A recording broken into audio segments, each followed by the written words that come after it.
ایک دن ہم نے دیکھا کہ لڑائی کے درمیان ایک بوڑھا تقریر کرنے لگا تو ہم بھی بیٹھ کے سننے لگے. اب جو تقریر سنی بڑی عجیب عجیب باتیں معلوم ہوئی. جب تقریر ان کی ختم ہوئی میں قریب گیا, میں نے کہا آپ کا نام کیا ہے؟ انہوں نے کہا مجھے سلمان فارسی کہتے ہیں. چونکہ ہمارے عرب لوگوں کو فارسی نہیں آتی اس لیے ہم کو لایا گیا ہے کہ ہم ایرانیوں کو کچھ باتیں سمجھائیں, اسلام سمجھائیں. تو ہم نے بھی پوچھ لیا اسلام کیا ہے. سلمان فارسی نے ہم کو بتا دیا. ہم نے کہا تو ہم کلمہ پڑھتے ہیں. پھر ہم بھی مسلمان ہو گئے, ہمارے باپ بھی مسلمان ہو گئے. یہ فتح ایران کی بات ہے جب میرا بچپن تھا. لیکن عجیب بات ہوئی, جب لشکر واپس ہوا تو اس نے ہمارے گاؤں پہ حملہ کیا اور ہمارے گاؤں کو اتنا لوٹا مارا. حالانکہ ہمارے برادری کے لوگ چیختے رہے کہ بھئی ہم نے کلمہ پڑھ لیا ہے, مسلمان ہو گئے. لیکن اس لشکر نے ہماری بات نہیں سنی. وہ تو بس لگتا تھا لٹیرے آئے ہیں اور لوٹ کے چلو.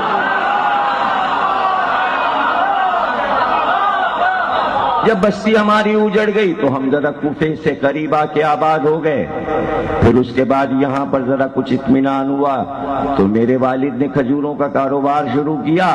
ایک دکان کھجور کی کھول لی. پھر میں اس دکان پہ بیٹھنے لگا.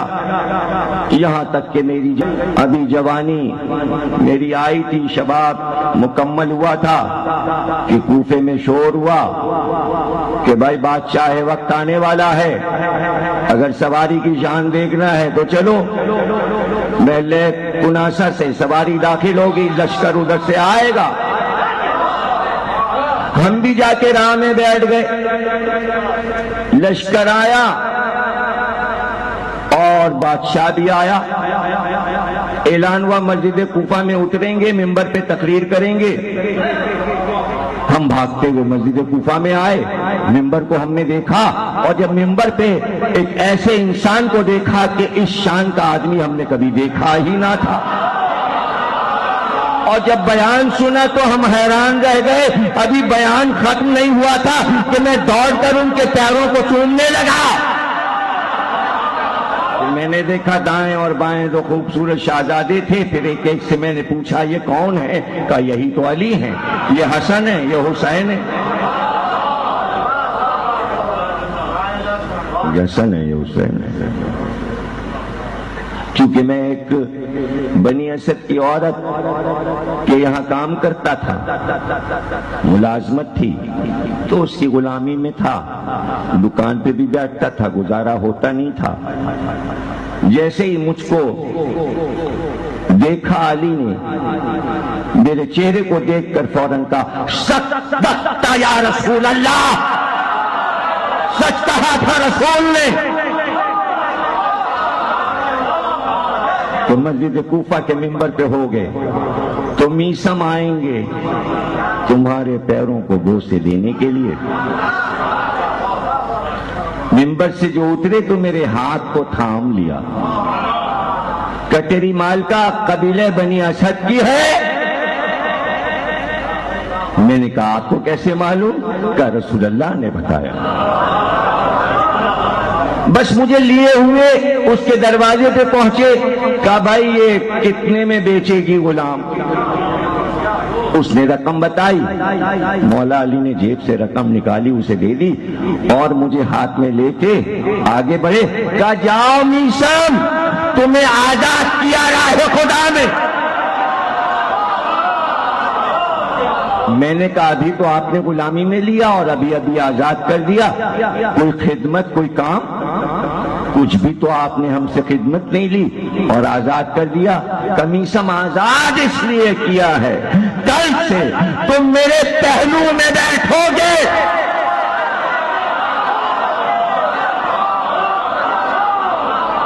روزانہ بس یہی خدمت ہے. بھئی کیا بتائیں تم لوگوں کو. میسم کہنے لگے کہ میں نے تو ایسا آقا ہی نہیں دیکھا.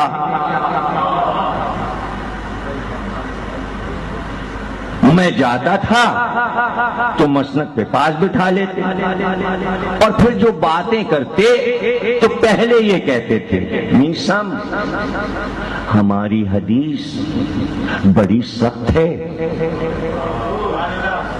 میسم ہماری حدیث کا وزن ہر آدمی نہیں اٹھا سکتا۔ اور یہ میں نہیں کہہ رہا، رسول اللہ نے مجھ سے کہا کہ ہماری حدیث کا وزن یا ملک مقرب اٹھائے یا صادقین اولیاء اوصیاء اور انبیاء اٹھا سکتے، یا میسم تم لو وزن۔ مجھے رسول اللہ نے خبر دیا، مجھے رسول اللہ نے خبر دی، جو اس حدیث کی گہرائی کو نہیں سمجھے گا مسلمان تو وہ بیتوکی باتیں تو کرے گا، ٹی وی پہ بیٹھ کے کہ علی نے کوفے کو دارالحکومت کیوں بنا لیا۔ میسم کو پڑھو، معرفت حاصل کرو، معرفت حاصل ہی نہیں کرنا ہے مسلمانوں کو تو مجھے تو حاصل کرنے دو، اس مجمع کو تو حاصل کرنے دو۔ بھئی معرفت ہے بلند، جبھی تو میسم کو لے کے آئے ہیں، اور میسم کی باتیں ہوں۔ ہر ایک میری حدیث کا بار نہیں اٹھا سکتا، میں چلا جاتا، رات ہوتی آدھی رات تو صحرا کی طرف چلے جاتے، پھر تنہائیوں میں ہوتا اور علی ہوتا، حالانکہ میں سمجھتا تھا میں تنہا ہوں، لیکن کم سے کم 14 آدمی ایسے تھے جو مجھ جیسے تھے۔ اس میں رشید حجری بھی تھے، حجر بن عدی بھی تھے، کمیل بن زیاد بھی تھے، اشبق بن نباتہ بھی تھے، زید بن سوہان بھی تھے، سوسا بن سوہان بھی تھے۔ یہ 14 افراد تھے جو علی کو صحرا میں ڈھونڈتے تھے، محل میں نہیں۔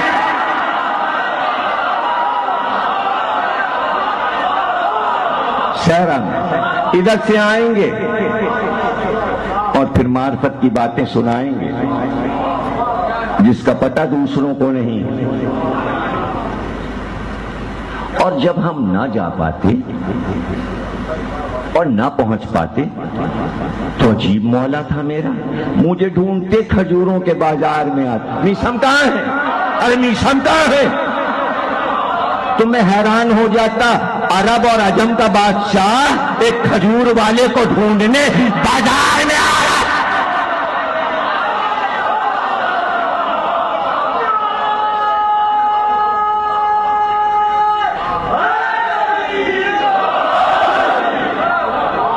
سیدھے میرے دکان پہ آ جاتے، میں ترازو میں کھجوریں تولنا ہوتا، آتے ہی بیٹھ جاتے میری دکان پر، اب پوری دکان اپنا کاروبار چھوڑ دیتی۔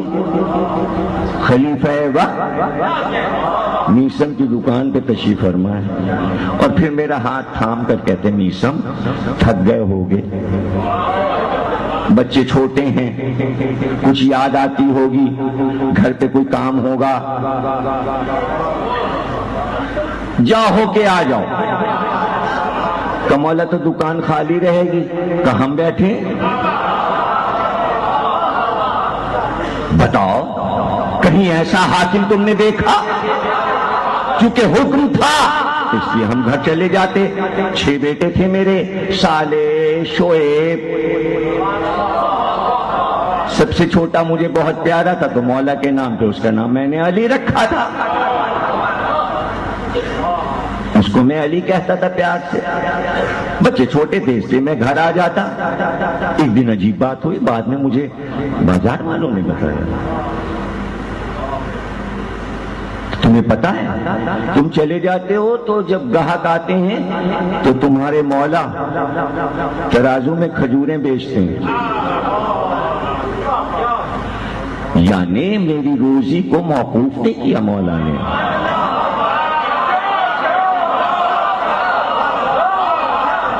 ایک دن جو میں آیا تو میں نے فوراً جدھر پیسے رکھتا تھا درہم و دینار اس پہ نظر گئی کہ مولا سے پوچھوں کہ کوئی گاہک آیا تھا. میں دیکھا سامنے ایک سکہ پڑا ہوا تھا. میں سمجھ گیا کوئی گاہک آیا تھا اور مولا نے کھجوریں بیچی ہیں. میں نے جلدی سے وہ سکہ اٹھایا اور جو میں نے اٹھایا تو اسے الٹ پلٹ کے دیکھا. میں نے کہا مولا یہ تو کھوٹا ہے. کہا یہ کھوٹا ہے اگر تو کھجوریں بھی کڑوی ہے.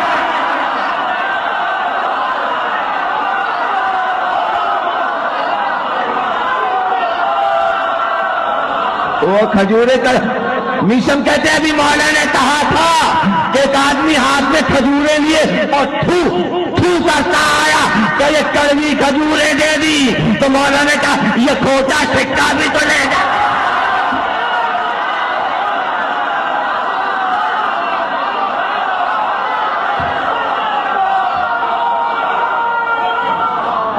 جاہل بار بار پوچھے ہم بتائیں گے. پوچھو. میں نے کہا بس یہ بتا دیجئے میسم کیا آپ نے تقیہ کیوں نہیں کیا؟ میسم کہنے لگے سنو تقیہ وہاں ہوتا ہے جہاں یہ یقین ہو کہ جان بچ جائے گی. جب موت سامنے آ جائے تو تقیہ کرنا بزدلی ہے. تو پھر تقیہ نہیں اب تو جان جائے. میں نے کہا کوئی مثال کا کربلا حسین کا معلوم تھا کہ قریبی جائیں بنی امیہ چھوڑیں گے نہیں تو حسین نے تقیہ نہیں کیا.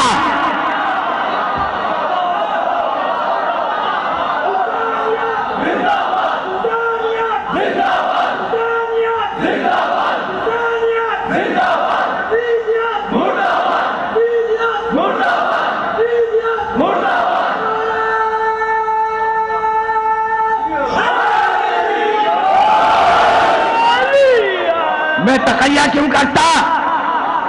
اور اگر میں تقیہ کر کے چلا جاتا تو بنی امیہ کو دربار میں گالیاں کون دیتا؟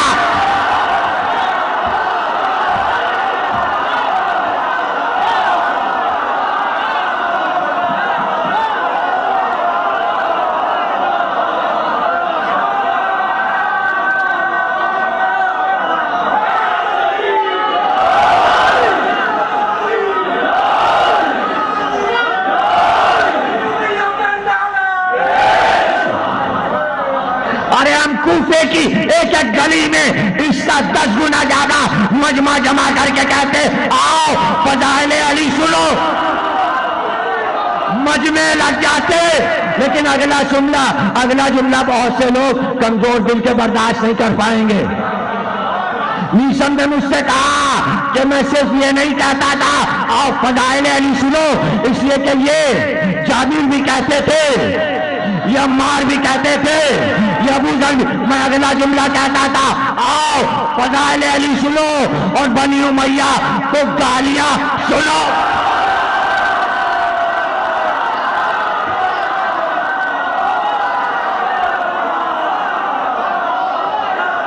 آؤ میں بتاؤں کیا ہے بنی امیہ.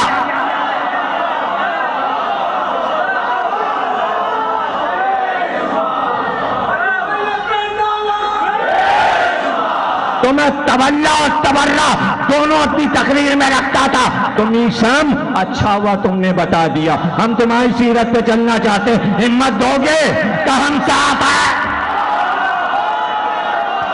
میسم نے کہا ہم ساتھ ہیں. اب کیا میسم تمہارے ساتھ ہیں. میسم تمہارے ساتھ ہیں.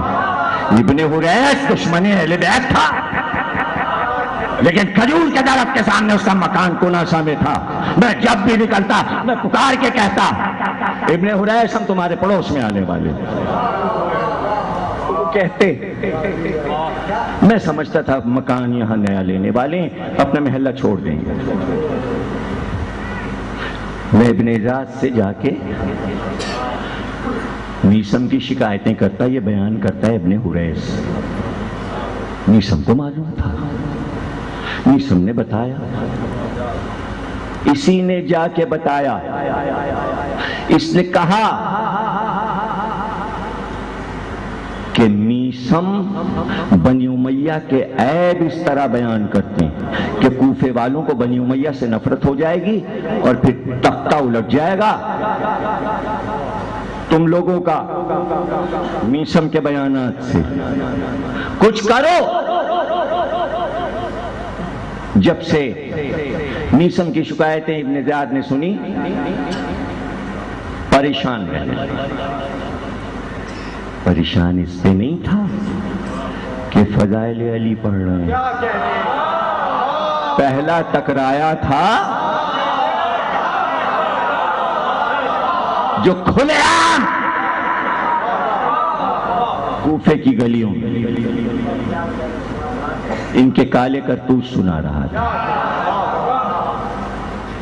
اسے معلوم تھا شام تک خبر جائے گی اور ہم سے سوال طلب ہوگا. غصے میں تو رہتا ہی تھا. ایک دن جو نکلا تو پرچم والا پرچم لیے تھا. ابن حریث کے گھر کے سامنے جو شارات تھی ادھر ہی سے نکلا جاتا تھا کناسا سے. پرچم جو ہوا سے لہرایا تو کھجور کے درخت میں اٹک گیا. پرچم پھٹ گیا. وہیں رکا اور رک کر کہنا یہ درخت کاٹ کے پھینک دو. منوس ہے یہ درخت. اس نے ہمارا پرچم اٹک کے پھٹ گیا. ابن زیاد نے کہا. آرے لے کر بڑھائی آئے. پورے تنے کے 4 ٹکڑے کیے اور وہاں ڈال دیا. کوئی دوڑا دوڑا گیا کہا میسم جس درخت کو تم پانی دیتے تھے کٹ گیا. سنا تم نے؟ مجھے پتا چلا کہ درخت کاٹ ڈالا گیا. میں نے اپنے بڑے بیٹے عمران کو بلایا. میں نے کہا بیٹے عمران ایک کیل لے لو اور جلدی سے جاؤ. ان 4 ٹکڑوں میں جو سب سے چھوٹا ٹکڑا ہو اس پہ کیل سے میرا نام لکھنا میسم ابن یحییٰ میرے باپ کا نام اور کیل اسی میں ٹھوک دینا. عمران ابن میسم ان کا بیٹا کہتا ہے کہ بعد میں نے جا کے دیکھا تو یہ وہی تنا تھا. اب میں نے بہت پوچھا میسم سے کہ کیا مولا نے 4 ٹکڑوں میں یہ پہچان کوئی بتائی تھی کہ کون سا ٹکڑا آپ کا ہے؟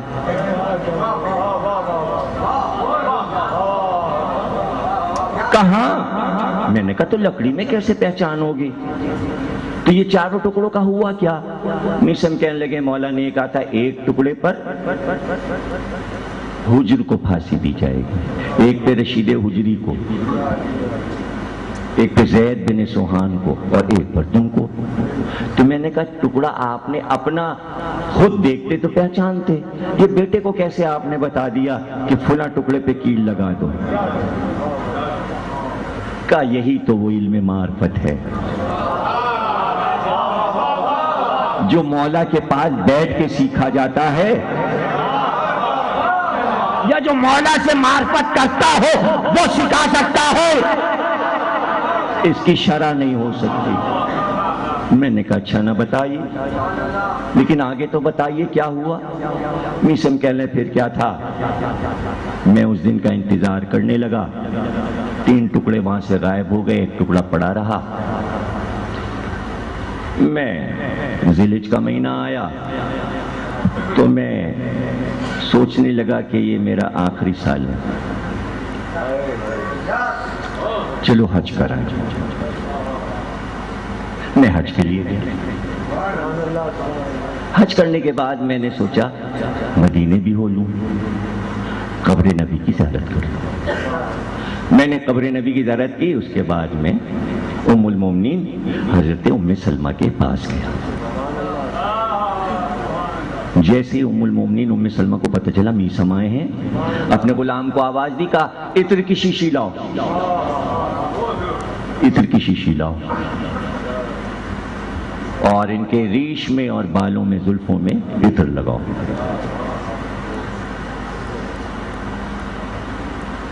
میسم کہنے لگے آپ اتنا اہتمام کیوں کرتی ہیں؟ کہ صرف اس لیے اہتمام کر رہی ہوں کہ تمہاری یہ ریش بہت جلدی خون سے رنگین ہو جائے گی. میثم نے کہا کیا آپ کو بھی راز معلوم ہے؟ تو ام سلمہ نے کہا رات کو جب میرے حجرے میں خاموشی سے علی کو کچھ رسول بتاتے تو کچھ میں نے بھی سنا.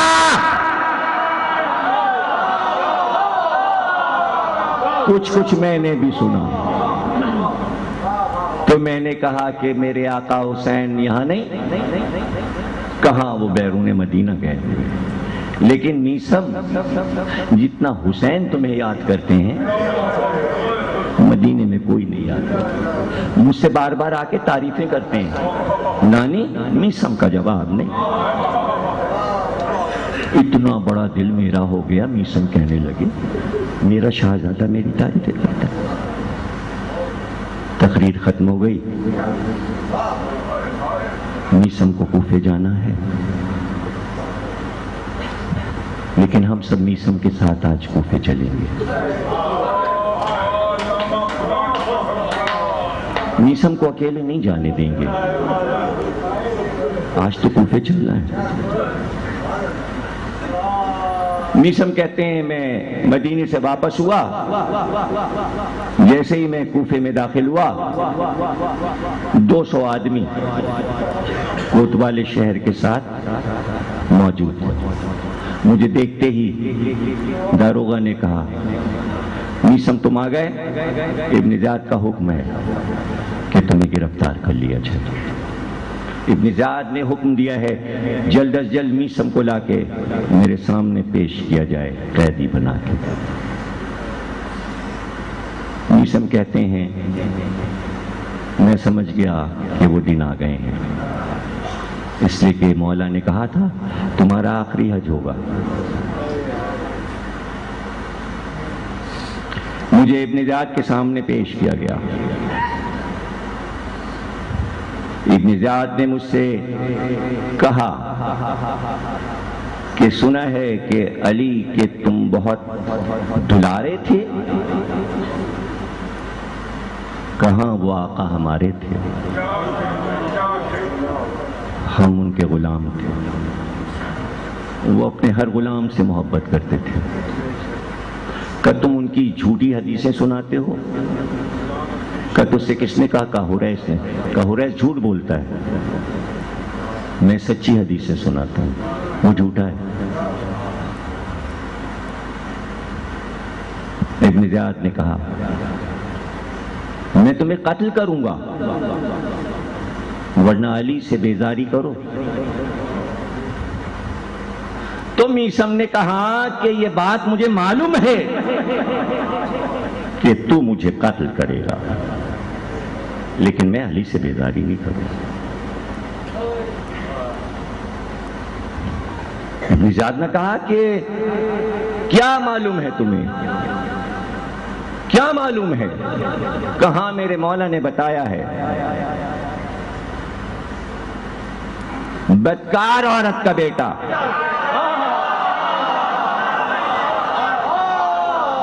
زنا زادہ کمینہ خصلت ابن زیاد مجھے قتل کرے گا.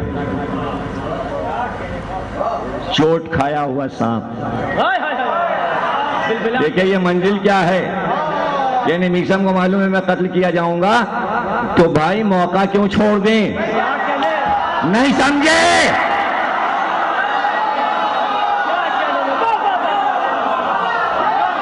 بھائی قتل تو ہونا ہے تو کیا دب کے زبان بندی کر کے جائیں؟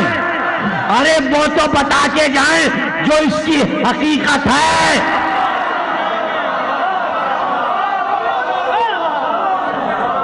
جو اس کی حقیقت کیا بتایا ہے علی نے؟ میں تمہارے ہاتھ پیر کاٹ دوں گا. اب غصے میں اٹھا ہوا ہے اور تازیانہ ہاتھ میں، میں تیرے ہاتھ پیر کاٹ دوں گا. میثم نے کہا یہ بھی مولا علی نے بتایا ہے کہ تو میرے ہاتھ کاٹے گا، تو میرے پیر کاٹے گا. اور کیا علی نے بتایا ہے؟ علی نے بتایا ہے کہ قتل کرنے سے پہلے تیرے پیٹ میں خنجر ڈالا جائے گا، پیٹ کو چاک کیا جائے گا، تیری زبان کو کاٹا جائے گا. کہا تو آج میں کوفے والوں کو دکھاؤں گا کہ تیرا مولا علی جھوٹا تھا، میں نہیں کاٹوں گا تیری زبان، تاکہ ساری دنیا تجھ پہ بھی ہنسے کہ تو بھی جھوٹ بولتا ہے اور تیرا مولا بھی۔ جلاد سے کہا اس کے ہاتھ پیر کاٹ کے کناسا کے درخت کی لکڑی پہ گاڑ دو کیلوں سے، اس کو لے جاؤ۔ میسم کہتے ہیں مجھے زخمی حالت میں کناسا کی لکڑی پہ کیلوں سے ٹھوک دیا گیا۔ ایسے میں نے آواز دی، ابن حریث، میں کہتا تھا پڑوس میں آ رہا ہوں، آ گیا نا تمہارے پاس۔ اب اگر انسانیت ہے تو میرا ایک کام کرو، تم تو دشمن اہل بیت ہو، لیکن مرنے والے کی وصیت کی جاتی ہے پوری۔ کہ تھوڑا سا پانی لاؤ۔ حریث نے اپنے بیٹے کے ہاتھ پانی بھیجا۔ میسم نے کہا یہاں پانی چھڑکو، زمین کو صاف کرو، خاک کو ہٹا کے پانی چھڑکو۔ پھر میں نے کہا لاؤ تھوڑی سی لوبان اور اگربتی لا کے یہاں سلگاؤ۔ اگربتی اور لوبان سلگائی گئی۔ کہ میں نے محفل سجائی ہے ذکر علی کی، یہ دار نہیں ہے، یہ میسم کا منبر ہے۔ کوفے والوں آؤ، وہ حدیثیں سناؤ جو تم نے اب تک فضائل علی میں نہیں سنی، اور وہ لعنت بنی امیہ کی بتاؤ جو تم نے نہیں سنی۔ ذرا سی دیر میں ہزاروں کا مجمع ہوا اور سب قلم کاغذ لائے تھے۔ میسم کہہ رہے تھے جلدی جلدی لکھو، میں سناتا ہوں لکھتے جاؤ، میں سناتا ہوں لکھتے جاؤ۔ دار کو منبر بنانے والے، ذکر علی کا منبر بنانے والے، اے میسم تجھ پر ان سارے ماتمداروں کا سلام۔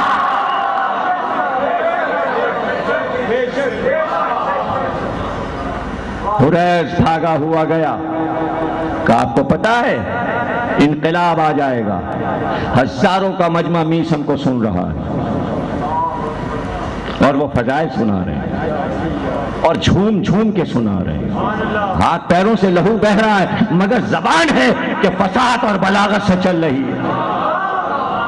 اور بنی امیہ کو گالیاں دے رہے ہیں، اگر تو نہیں روکے گا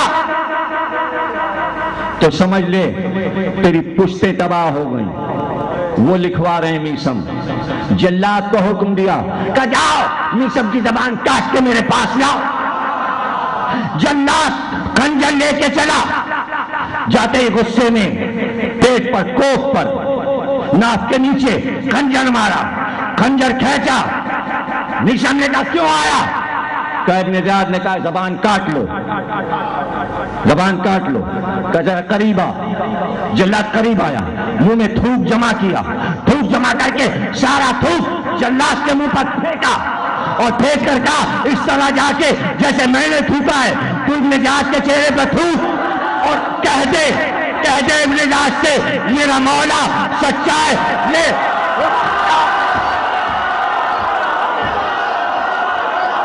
میرا مولا سچا۔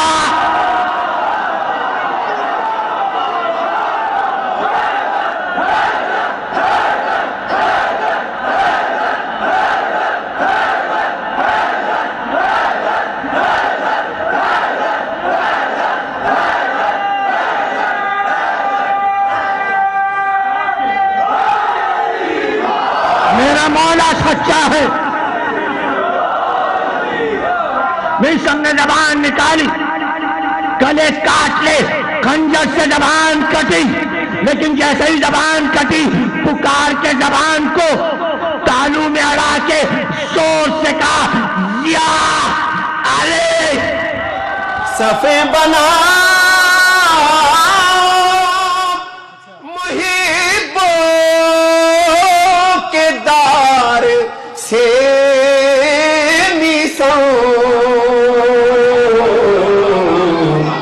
نماز عشق علی کی اذان دے